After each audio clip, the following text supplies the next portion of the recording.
at it. I think, you don't want to be on a low note riding into the playoffs. On the other side of it, we're 14-4 and had a pretty good year. So just got to keep that in mind. We're going to have home floor, and we earned that throughout the year. So we got to maintain that and earn the wins from here on out. It appeared a lot of the game, the Toronto defense was always in the shooting lanes, especially like every time Connor turned around with the ball, there was a guy on him. It seemed like the defense did the work for them early, and then the offense kind of clawed their way back. Yeah, I think they play a different style of defense than we've seen the last couple of weeks.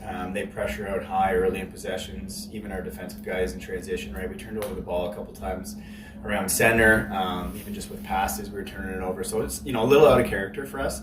And I think that's just maybe not being prepared in our game plan. We knew it going in, so it wasn't a surprise, but maybe we just didn't adjust on the fly. But their offense our D did a great job early. And then they got on a bit of a run, we couldn't stop it, and that's this game, right? That's lacrosse. It's stopping the bleeding is huge, and getting one back, we did it a couple times, but once they got going, and we couldn't put one in the back of the net, even though we had a ton of shots.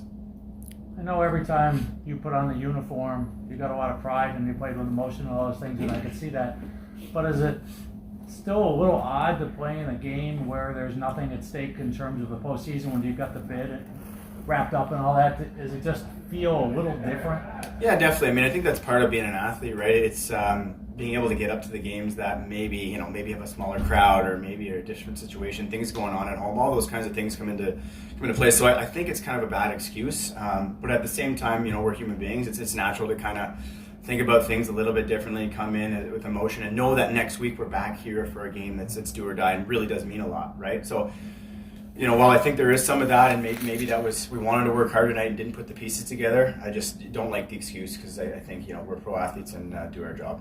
And how can you now use this game as a learning experience setting up for next week? Because maybe you didn't play the full 60 minutes this game, but next week you have to, regardless of how good you guys have been this season, because it's single elimination. Yeah, for sure. And I was just saying to some guys as well that it's funny in the one and done, right? Anything can happen. One bad quarter can kind of, again, you don't stop the bleeding, and that can kind of continue on. So I think there's a few things we can take away.